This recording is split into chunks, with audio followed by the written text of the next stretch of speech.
Located in Hamilton, Ontario, halfway between Toronto and Niagara Falls, the Canadian Warplane Heritage Museum stands as a testament to Canada's rich aviation history.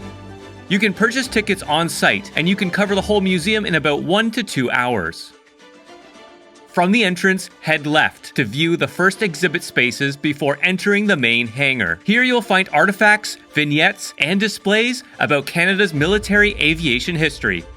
Canada played a significant role in both World Wars, and the sacrifices and efforts of those who fought are showcased here. From here you pass through the glass doors and enter the hangar, which houses the main attractions of the museum. With a vast collection of meticulously restored warplanes and a dedication to preserving the nation's military aviation heritage, this museum offers visitors, enthusiasts, and history buffs alike an unforgettable experience and a fascinating journey through time. If you're visiting the Toronto and Niagara regions, this museum is definitely worth a visit. The museum was established in the 1970s by a group of aviation enthusiasts determined to preserve Canada's military aviation heritage.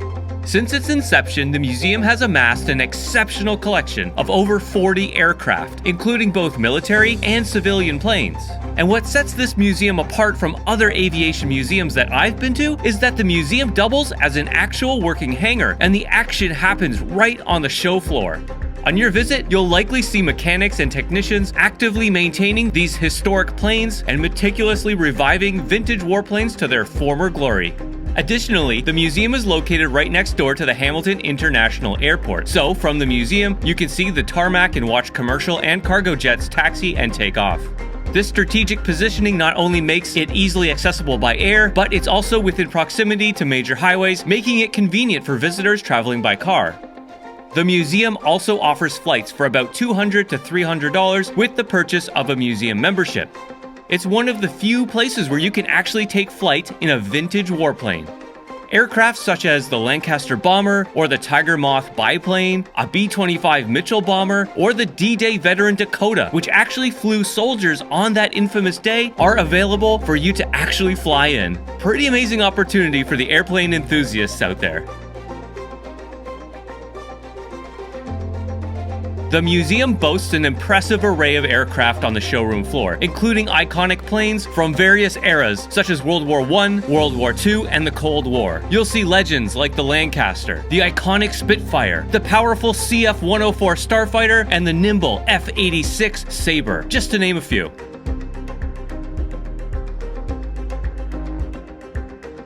There are docents throughout the museum who are more than happy to talk all things airplanes with you and answer any questions you may have. They are a fountain of knowledge and have such a passion for these amazing machines. Make sure to pick their brain because you'll definitely learn some amazing facts. Grace and I wandered around the museum just taking it all in, reading the information plaques and, whenever possible, hopping in the cockpit to test out the handling of these old birds. I'm not an airplane buff, but I am fascinated by these planes. Getting a chance to sit in the cockpits of some of these aircraft is really cool. I can't imagine being inside these cockpits at 20,000 feet and getting shot at. The pilots who flew these aircraft are a different breed of human.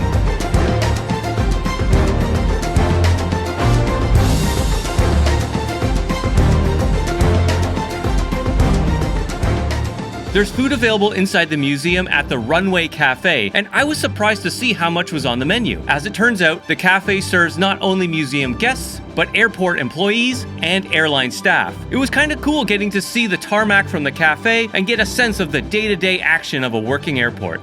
Right next to Runway Cafe is the set of stairs that takes you up to the fly zone and observation deck. For an additional fee, you can actually strap on a pair of VR goggles and fly a mission in an F-18 fighter jet. I'd love to come back and try this sometime.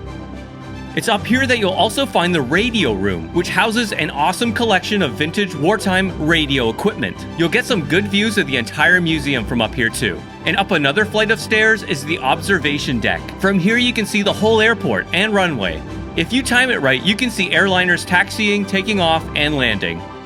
After landing safely back on the main level, we continued to meander between wingtips and get up close to these beautiful pieces of machinery.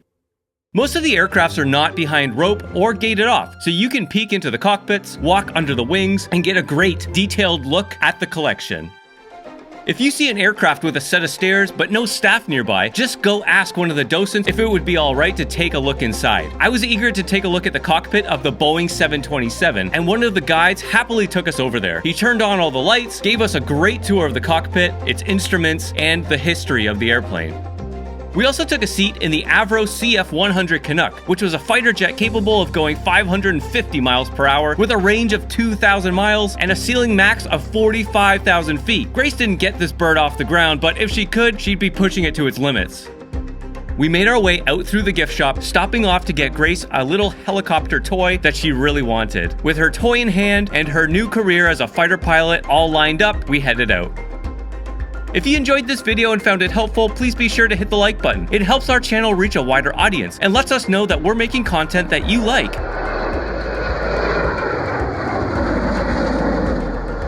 Be sure to subscribe also, as we have lots more content like this, and you can see some of that by watching this playlist next.